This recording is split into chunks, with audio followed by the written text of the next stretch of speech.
ఒకటి రెండు మూడు నాలుగుకు అర్థమేమిటో చెప్పనా? చెప్పుకో, త్వరగా చెప్పుకో. ఒకటంటే ఒకటిగా అడుగేద్దాం,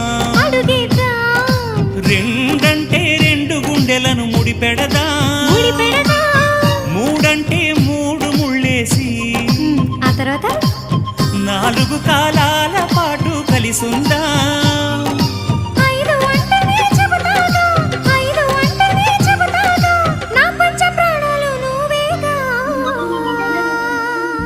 అమ్మావు ఇల్లు ఈగ చదివానాడు,